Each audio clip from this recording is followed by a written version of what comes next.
AITA for refusing to cover for my wife after she excluded me from her sister's wedding? I'm Henry, 39, and Julia and I had been together for 12 years, married for 9, long enough that I thought I knew the difference between her being defensive and her actually hiding something. We weren't the kind of couple who checked each other's phones or demanded permission to see old friends. I was proud of that, maybe too proud.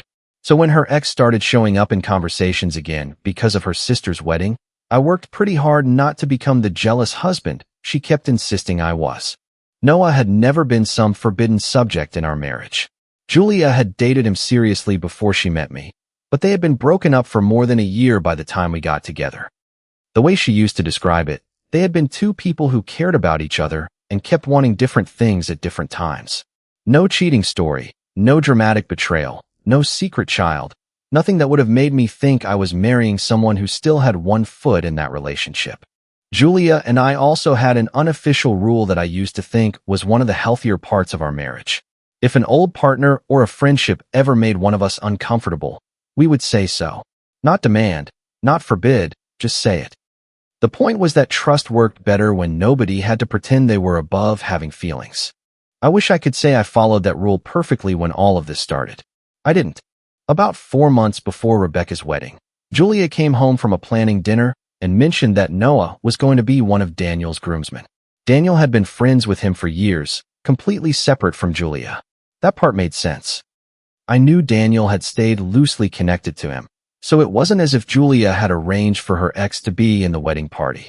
Julia told me while she was unloading takeout containers from a paper bag. So, this is probably going to sound more dramatic than it is, she said. I looked up from the sink. That's always a strong opening. Noah's in the wedding. I remember pausing, mostly because I was trying to place the name for half a second. Then I said, "Oh, Daniel's friend Noah?" "Yes, my Noah." "Well, not my Noah. You know what I mean." "I do." She washed my face for another second and then said, "You don't need to make it weird." That was the first thing that stuck with me later. At the time, I shrugged it off because I hadn't made anything weird. I had barely reacted at all. "I wasn't planning to," I said. "Good. I just don't want this becoming a thing." "It wasn't a thing until you said that twice."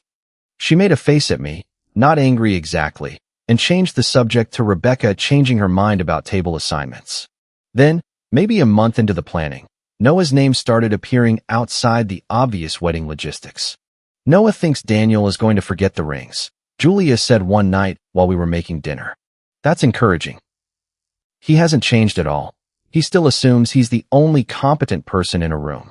She smiled when she said it, then added quickly, "I mean, from what everyone says." It was such a small correction that I almost didn't notice it. Maybe I wouldn't have remembered it if everything afterward hadn't made me mentally replay those months. Another time, she got home nearly 2 hours later than I expected after a planning session. I wasn't waiting by the door or calling her. I had eaten and was watching television when she came in. "Long night?" I asked. Rebecca changed the order for the ceremony again. "I thought the other bridesmaids were leaving at 8. Julia set her purse down harder than necessary. "The wedding is complicated enough, Henry. I don't need to account for every 20 minutes. I stared at her. "I didn't ask you to account for every 20 minutes. I asked if it was a long night. I'm just tired." "Okay." She went upstairs, and I let it go. That became a pattern I didn't have a name for at first.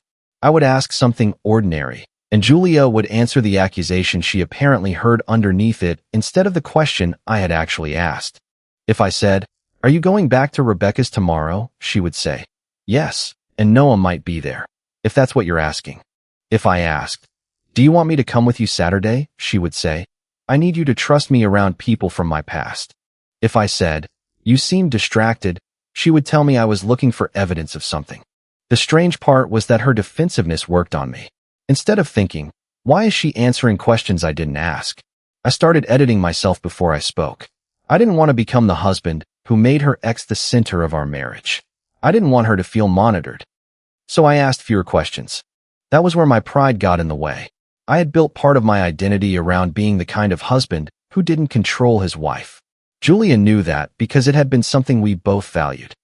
Once she started using words like jealous, insecure, and trust, I became more concerned with proving those words didn't fit me than with asking whether her behavior actually made sense. Our marriage hadn't been perfect before the wedding planning. About 2 years earlier, we had gone through a long, dull stretch where both of us were absorbed in family responsibilities and separate routines. Nothing catastrophic happened.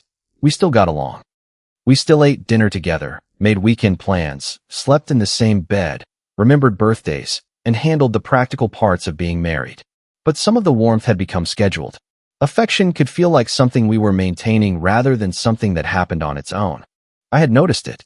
I just saw it as a season in a long marriage. I thought 12 years with someone meant you didn't panic every time the relationship became less exciting for a while. What I did not know was that Julia had started asking herself whether stable was what she wanted for the rest of her life. She didn't tell me that until much later. About 6 weeks before the wedding, the defensiveness got sharper. One Saturday evening, we were supposed to meet Rebecca and Daniel for dinner. Julia got a message while we were getting ready. "Change of plan," she said. "Daniel and Noah are coming too." "Okay." She turned from the mirror. "You're okay with that? You just told me." "I know, but I don't want you sitting there uncomfortable all night." "Julia, I have met people you've dated before. I can survive dinner." He wasn't just someone I dated. That was the first time she had framed Noah that way in years. I said, "I know." She looked at me like she wanted a different answer. Dinner itself was uneventful. Noah was polite. He shook my hand, asked how I'd been, then spent most of the meal talking to Daniel about the wedding and some old story involving the two of them. Julia joined in occasionally. There was no obvious flirting, no lingering touch, no secret looks I could point to later and say, "There, that's where I should have known." What I did notice was Noah keeping slightly more distance from me than the situation required. He wasn't rude. He just seemed careful, as if there was some discomfort he believed we both understood. At the time, I thought maybe he was trying not to make things awkward because I was the husband of his ex. That was reasonable enough. Later, I found out he believed Julia and I were already moving toward a separation. A week before Julia asked me to skip the reception, Rebecca made a comment that should have landed harder than it did. I had stopped by to drop off a box Julia had left at our house. Rebecca was in the middle of organizing place cards and looked exhausted. "Thanks," she said. "Seriously. And have you figured out where you'll be staying for a while?" I assumed she meant where I would stay around the wedding weekend, because there had been talk about relatives using guest rooms and people coming in and out. "At home, I guess," I said. "Why? Am I being displaced too?" She blinked. "No. Sorry. I thought Julia said never mind." Wedding brain. Then Daniel walked into the room asking about some delivery, and the moment disappeared. That conversation came back to me word for word later. 2 weeks before the wedding, Julia asked me not to attend the reception. She didn't lead with it directly. She came into the living room after dinner with a glass of water and sat on the other end of the couch. She started talking about the schedule, about how Rebecca needed her there early. Her maid of honor responsibilities wouldn't end after the ceremony. Daniel's friends were likely to be drinking, and everyone was already tense. I listened for a minute before saying, "What are you actually asking me?" Julia rubbed her thumb along the side of her glass. "I think it would be better if you skipped the reception." I thought I had misunderstood her. "Skipped it? The ceremony is one thing, but the reception is going to be ours. Noah's in the wedding party. We'll be seated near each other.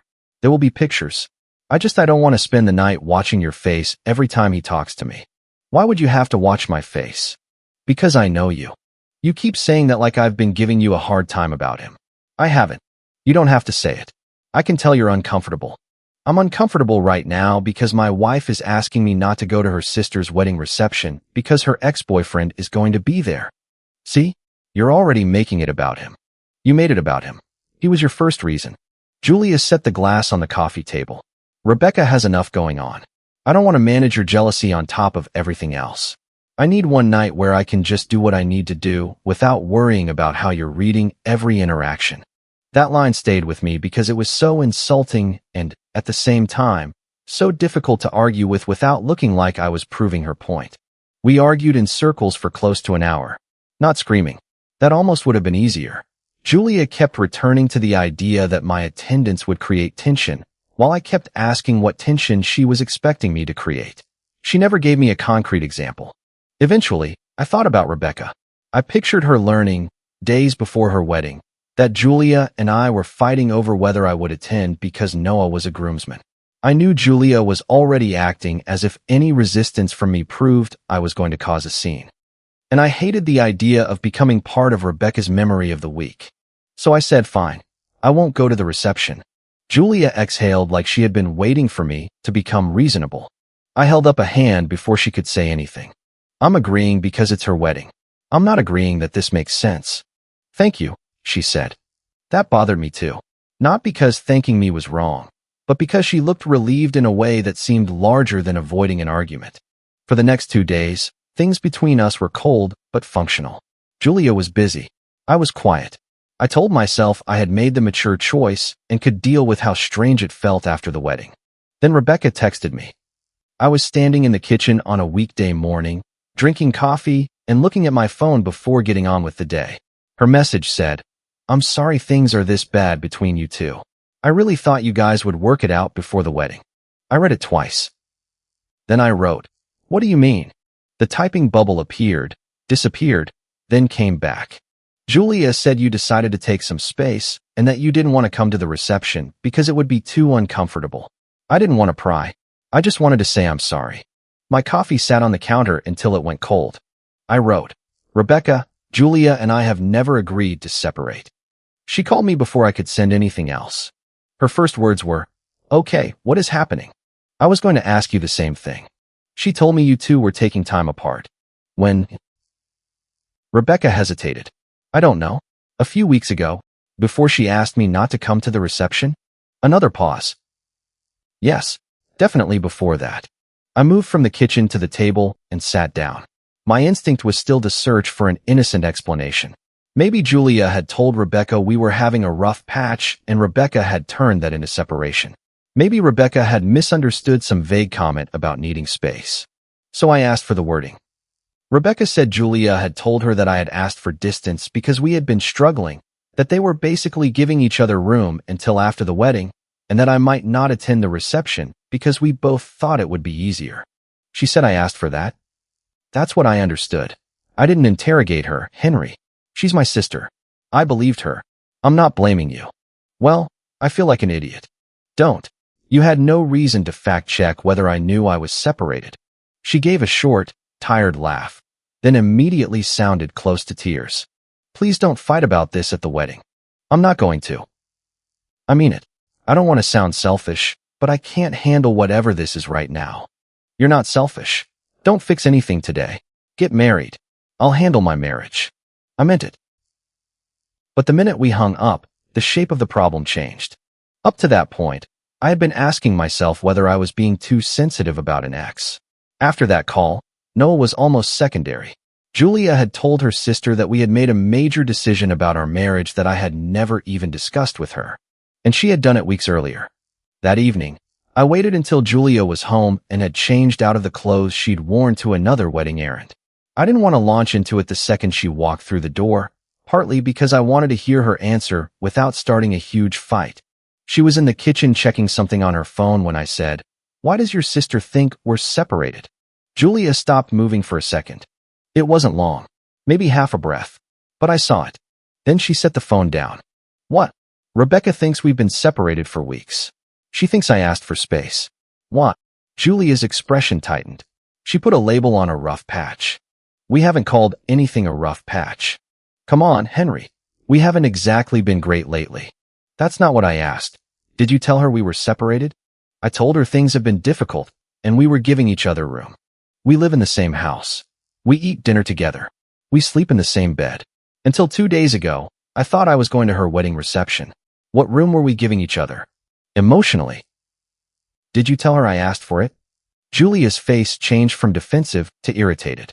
"This is exactly why I didn't want you at the wedding. Everything turns into an interrogation. Your sister just apologized to me for a separation I didn't know existed. I think I get to ask follow-up questions. You're making this bigger than it was. Then make it smaller. Tell me exactly what you said." She crossed the kitchen and picked up her water bottle. "I don't remember the exact words. We were talking. I was upset. I said things had been bad for a while, and maybe some space was good. She probably filled in the rest. I knew Rebecca well enough to know she didn't casually invent major relationship decisions for other people. More importantly, the timing didn't fit. Julia had told her this weeks before asking me not to attend the reception. So I asked the question I had been trying not to ask for months. What have you told Noah about us? Julia's jaw tightened. Nothing that concerns you. I actually thought I had misheard her. Nothing that concerns me? Private conversations, Henry. You're not entitled to every word I say to another person. If the conversation is about whether we're still married, I think it concerns me.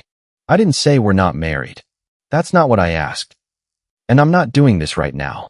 She walked upstairs. I did not follow her. That was the moment I stopped thinking the main issue was whether Julia still had feelings for Noah. She had just told me that conversations about the status of our marriage were somehow outside my business. I remember sitting at the kitchen table after she left and realizing how upside down that was. For the rest of the week, Julia and I barely talked about anything beyond logistics. She was at Rebecca's often. I did not ask where Noah was. I did not ask to see messages. I did not ask Daniel what he knew. Part of me wanted to show up at the reception anyway. I had been invited originally. I was Rebecca's brother-in-law. Julia had no formal authority to ban me from the room. Once I knew she had told Rebecca we were separated, my absence felt less like a favor and more like evidence Julia could point to. If I wasn't there, everyone who knew her version would naturally assume we were living separate lives. So I stayed home. I texted Rebecca that morning. I hope today is exactly what you wanted. Don't worry about me. We'll talk later. She replied with a heart and, thank you. I hated that I had become one more thing she had to be grateful wasn't exploding on her wedding day. I didn't sit at home doom scrolling through wedding photos, but some public pictures started appearing by the next afternoon. I saw one of the wedding party lined up outside, Julia near Rebecca and Noah 2 people away. Another was from the reception, all of them laughing at something off camera. There was nothing inappropriate in the pictures. I want to say that because by then it would have been easy for me to turn every image into proof. Julia was not sitting in Noah's lap. They were not touching in some intimate way. They were in a wedding party together, exactly as expected. What bothered me was simply how relaxed Julia looked.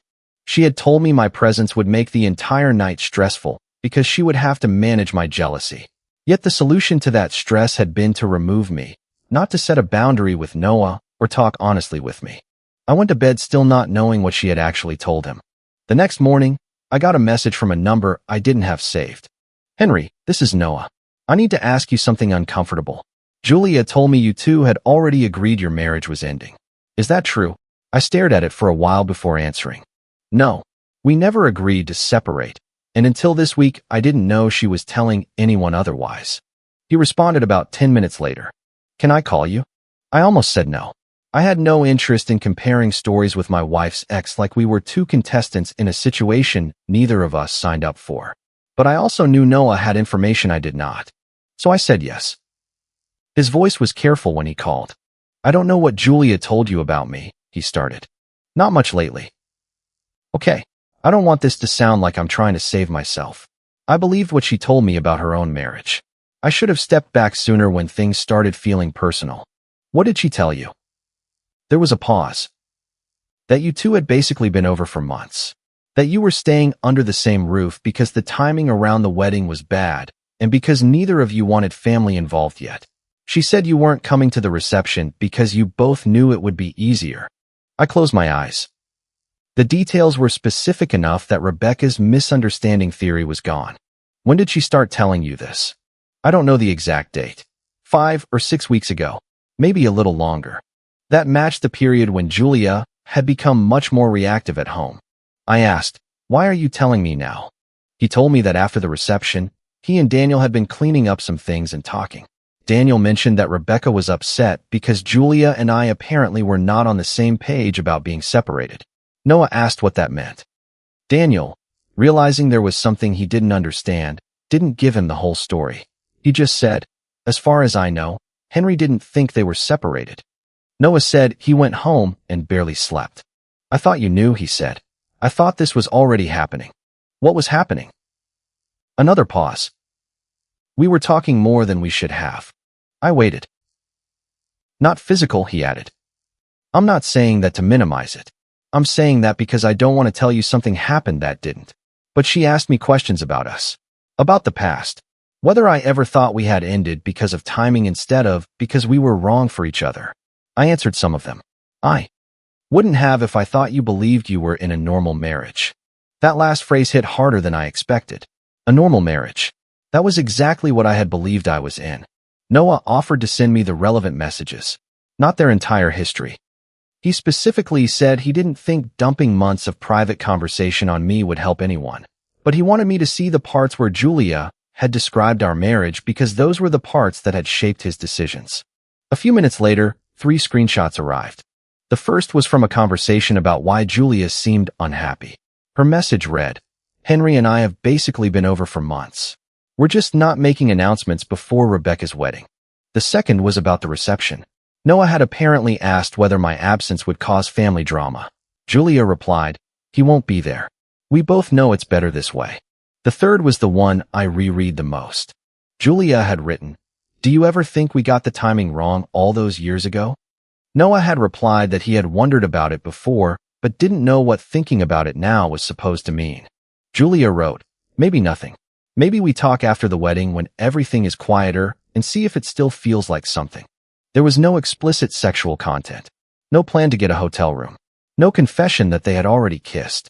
In a strange way, that made the situation clearer instead of easier. Julia had not secretly started a second relationship and decided to leave me. She had created a version of reality where she could explore whether a second relationship might be possible before deciding what to do with the first one. I thanked Noah for sending the screenshots. He said, "I'm cutting off anything private with her. If I have to see her because of Daniel or Rebecca, that's different, but I'm not continuing this." Julia was still with Rebecca and Daniel that morning. I didn't send her the screenshots. I didn't call her and demand she come home. I needed a few hours to figure out what I actually wanted to ask. "Did you cheat?" was too small a question. If I asked that, we would spend the next 3 hours fighting over definitions. Had there been a kiss? A sexual message? An emotional affair? When exactly had a line been crossed? Those questions mattered, but they weren't the center of it for me anymore. The question I couldn't get away from was this. Why did Julia need me to believe our marriage was intact, while she needed Noah to believe it was already ending? By late afternoon, I moved a few of my things into the spare bedroom. A charger, clothes for a few days, toiletries, the book I kept on my nightstand. I wasn't staging a dramatic scene for her to walk into. I just knew I could not sleep beside her that night pretending we were still operating under the same understanding. Julia came home around 6. She saw the spare bedroom door open and my things inside before she found me in the kitchen. "What is this?" she asked. "We need to talk." Her face tightened almost immediately. "Rebecca told me you've been asking questions. And apparently you've been talking to Noah too. He contacted me." "Of course he did. Were we separated before Friday?" She looked annoyed by the question.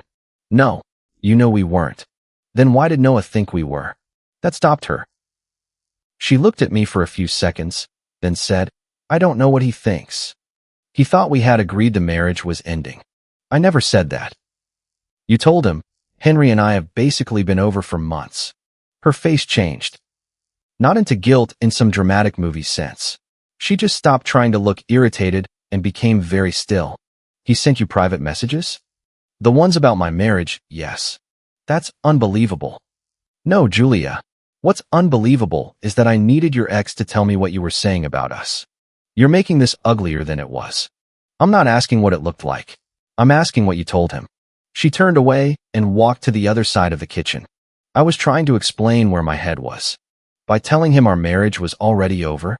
Basically over is not the same as legally separated. That's the argument you want to make? I'm saying you keep treating every imperfect word like a contract. Rebecca thinks I asked for space. Noah thinks we agreed the marriage was ending. Those are two different people who somehow made the same mistake in a way that was convenient for you. Rebecca misunderstood.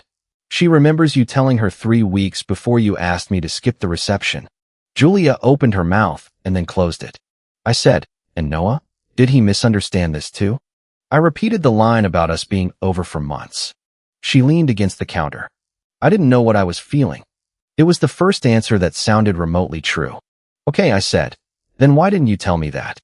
"Because I didn't even know if it meant anything. You knew enough to tell him our marriage was ending. I needed closure." "Closure from what? You broke up more than 13 years ago. You don't understand." "Then explain it." I hadn't seen him like this in years. We started talking again, and it brought back a lot. Not just him. Me. Who I was then. How things felt then. I waited. She looked down at her hands. I didn't plan this. I believe you didn't plan the first conversation. What about the next 20? It wasn't like that. What was it like? Confusing. For you. Yes, for me. I was confused. And while you were confused, I was what? My husband. Exactly. She looked at me then, angry again. Nothing happened. I'm not accusing you of sleeping with him. Then stop acting like I had an affair. I'm telling you that you made me the last person to know what was happening in my own marriage. That quieted both of us. Julia sat down at the table. For a while, neither of us said anything. The refrigerator kicked on. Somewhere outside, a neighbor's dog barked. It was painfully ordinary for a conversation that had changed the meaning of the previous several months. When Julia spoke again, her voice was lower. I was scared. Of what? That I'd tell you I was unhappy, realize Noah meant nothing, and lose you anyway. There it was. Not a grand confession. Not I always loved him. Not I was leaving you no matter what. Something more selfish and, honestly, more human. She wanted certainty before she accepted any consequences. Julia said she had been unhappy in ways she couldn't explain even to herself. Our marriage had felt flat to her for a long time. When Noah came back into her life through the wedding, talking to him reminded her of a younger version of herself, before our routines and responsibilities and all the choices that had narrowed life into the path we were already on. She said she didn't know if she actually wanted Noah or if she wanted what he represented. I asked, so you decided to find out before you told me there was a problem? I didn't decide it like that. You told him we were basically over. Because he wouldn't have kept talking to me the way he was if he thought everything between us was fine. That answer landed harder than almost anything else she said. I repeated it back. You told him we were ending because otherwise he would have had a boundary. Julia immediately tried to soften it. I'm not saying it like that. I'm saying he was being careful. I didn't want him to shut down a conversation before I even understood why I needed it. That's the same thing. No, it isn't. It is from where I'm sitting. She put her face in her hands for a few seconds. I wasn't going to blow up 12 years over a feeling I might not even have. So I was supposed to stay married to you while you figured out whether you preferred someone else. I didn't prefer him. I didn't know what I felt. That's not better. What did you want me to do? Come home the first week and say, hey, I talked to Noah for 40 minutes and now I'm questioning my life. Maybe not the first week, but sometime before telling him our marriage was over would have been nice. She looked away. I asked why she had told Rebecca we were separating. At first, Julia said again that Rebecca had misunderstood. I let her finish, then pointed out that Rebecca believed I was the one who had asked for space. Julia finally admitted she had said that because Rebecca was starting to notice tension and ask why I might not attend the reception. You hadn't even asked me not to go yet, I said. I was trying to keep her out of it. By lying to her about it.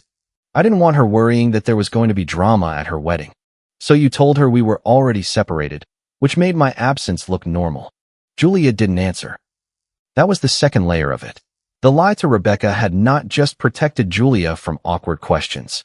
It had created a ready-made explanation for why I would not be at the reception. Then Julia persuaded me to stay home, and my absence made her story look true. I don't think she sat down months earlier and designed the whole thing step by step. I still don't. I think every time honesty started to cost her something, she chose the next easier lie. At first, she wanted to talk to Noah without admitting to herself that it meant anything. Then she wanted Noah to keep talking without worrying he was helping a married woman cross a line. So she told him the marriage was basically over. Then she needed Rebecca not to question why things were strange, so she described a separation.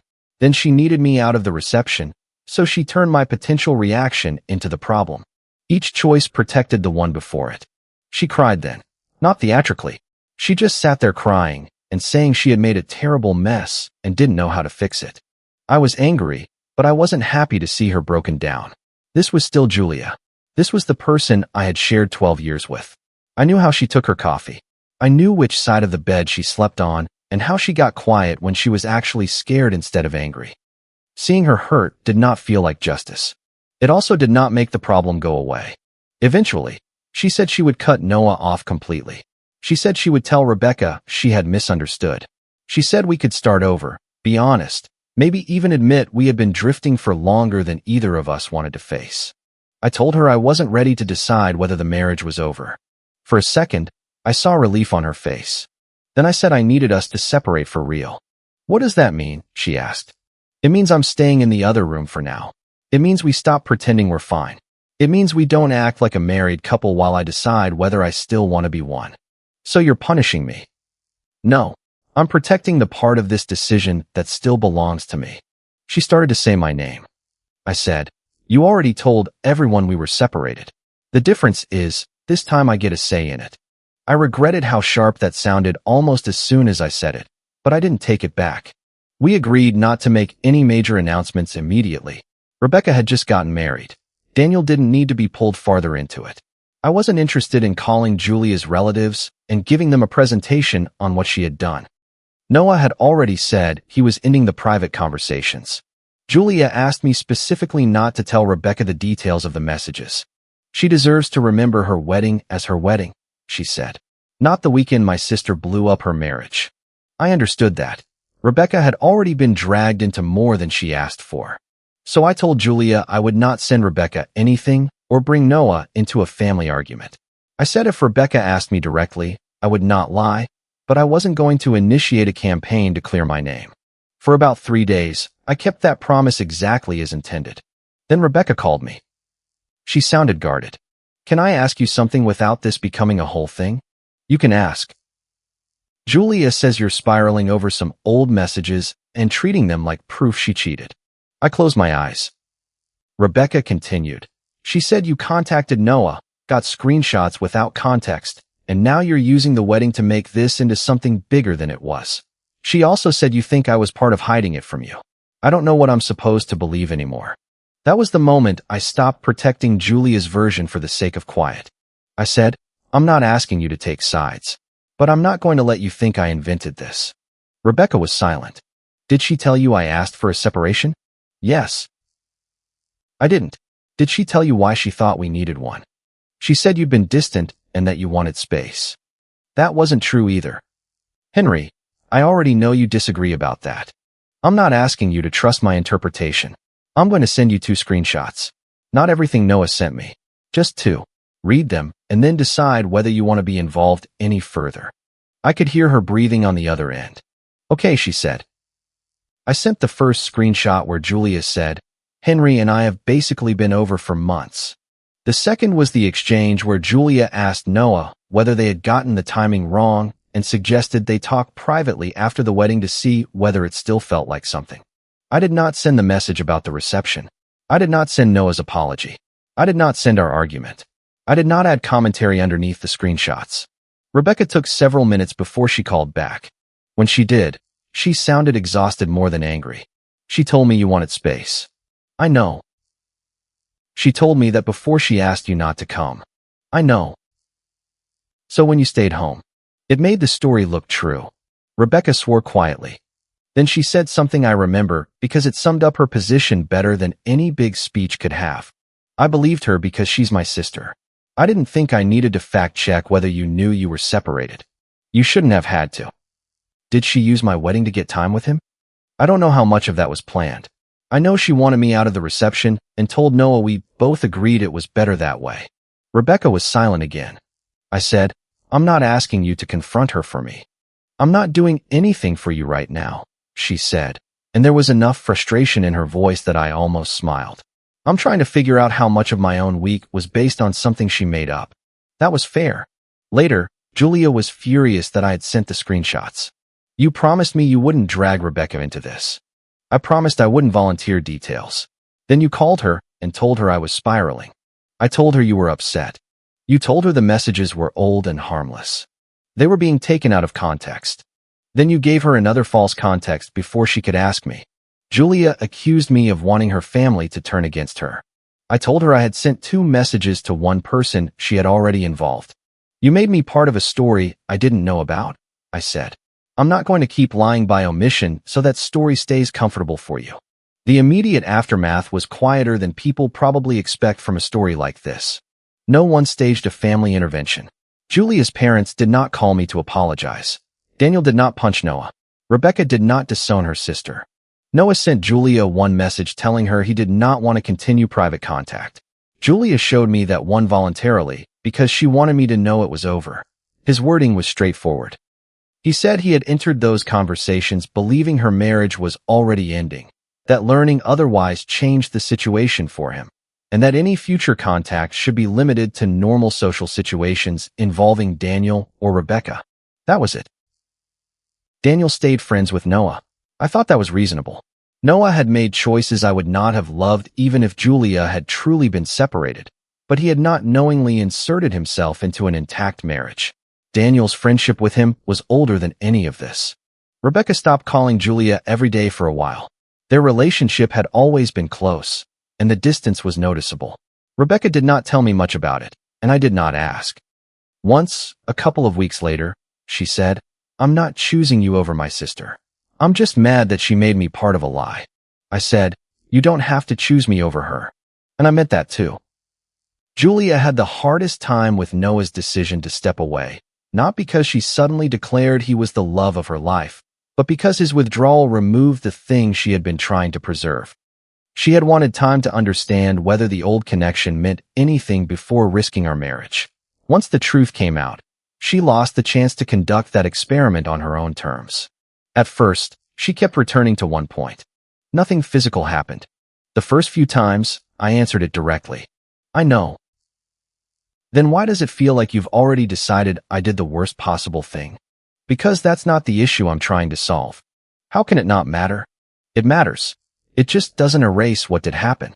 She would get frustrated because, from her perspective, the absence of a physical affair was evidence that she had stopped short of the worst line.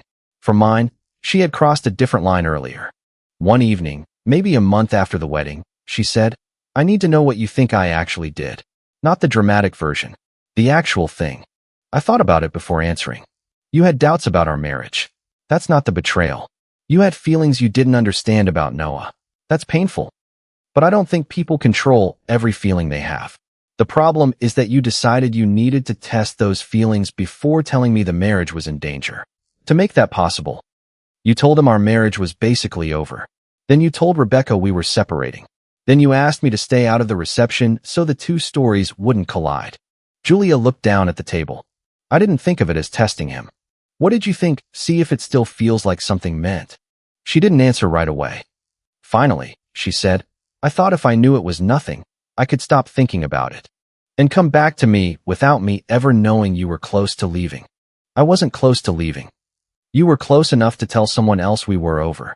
That was the point we kept circling. Julia wanted the uncertainty itself to count in her favor. She had not decided she wanted Noah. She had not decided she wanted to leave. She had not physically acted on anything.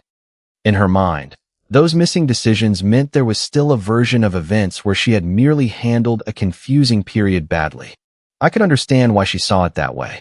What she had trouble understanding was that her indecision had required decisions from me that I didn't know I was making. I stayed in the marriage believing it was intact. I agreed to miss the reception believing I was sacrificing one evening to avoid drama, not helping maintain a story that my wife and I were already apart. I spent months editing my own questions because she told me asking them would make me controlling. The cost of her uncertainty had not been paid only by her. One night, Julia finally said, "I see that now." I asked, "See what?" "That I took away your chance to react when it was actually happening." I didn't say anything. She continued, "If I told you 6 weeks before the wedding that I was talking to Noah and feeling confused, you could have decided what you were willing to live with. I didn't let you do that."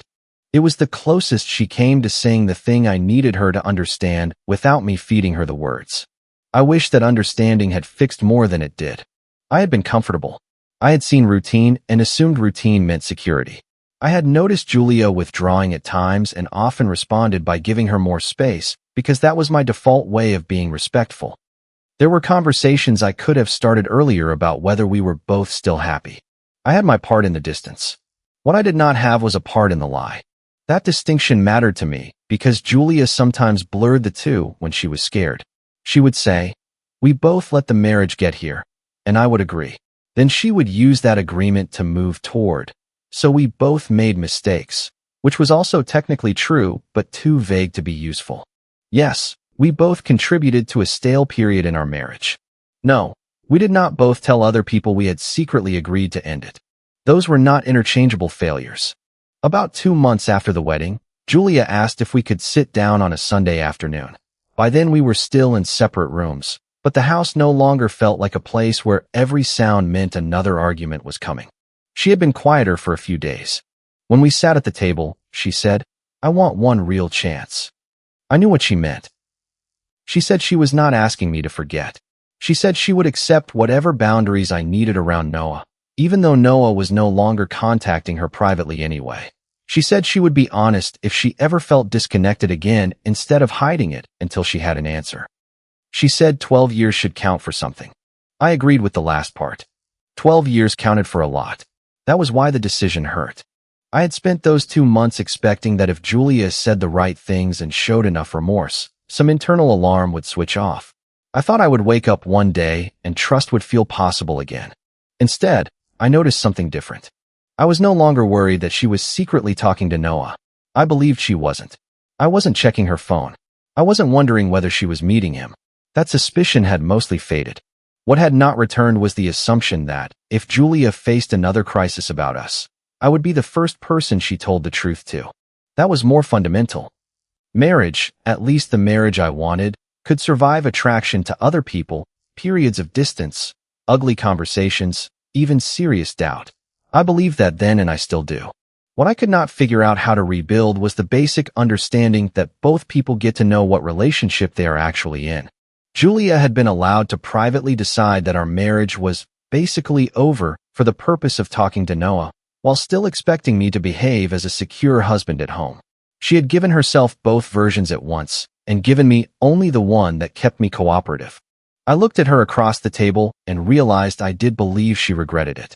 I also realized regret was not the same thing as repair. I told her, "I don't think I can do the one real chance you're asking for." Her eyes filled immediately, but she didn't interrupt. "I believe you're sorry," I said. "I believe you understand more of it now than you did 2 months ago. I'm not saying you're going to do the exact same thing again. I just don't trust the marriage in the same way anymore, and I don't know how to force that back because we've been together a long time." She asked, "So that's it?" I said, "I think it has to be." She cried. I cried too, which I hadn't expected in that moment because I had already cried privately more than once during those weeks and thought I had used up whatever dramatic reservoir people supposedly have. There was no satisfying final argument. No perfect line that made Julia admit I was right about everything. She said she thought I was giving up too soon. I said I understood why she felt that way. She said she had spent 2 months proving she wanted the marriage. I said I knew. Then she asked the hardest question. If Noah had never come back, would we still be married? I thought about it. Probably, I said.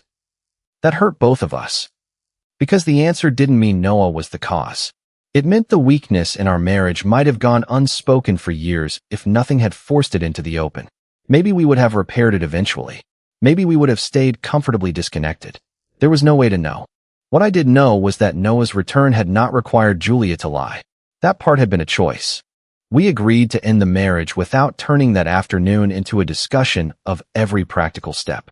Those things came later, gradually, the way real endings usually do. There were conversations about who would stay where, what to tell people, what belonged to whom, and how to handle mutual invitations. None of that felt like winning. Some people did hear an incomplete story. A couple of Julia's relatives were cool toward me for a while. I never launched a correction tour. If someone asked directly, I would say the marriage ended after a serious breach of trust and that I wasn't going to give them private details. That probably meant a few people thought I was being harsh over an emotional connection that never became physical. I learned I could live with that. The old version of me would have wanted to make sure everyone understood I was not jealous, not controlling, not overreacting. I had spent too much of the marriage's final months performing calmness, so no one could assign me an ugly label. I wasn't interested in doing that anymore. Rebecca and I stayed in occasional contact, mostly because after 12 years she was family to me too, even if the legal relationship was ending. We did not suddenly become close friends. She loved Julia and still does. There were weeks when she was angry at her sister and weeks when they were clearly trying to rebuild their own relationship. I stayed out of it. Daniel remained friendly when we crossed paths. Noah and I did not become friends.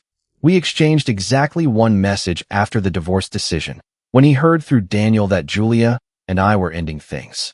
He said he was sorry for his part in how it happened. I told him I appreciated that. That was the entire conversation.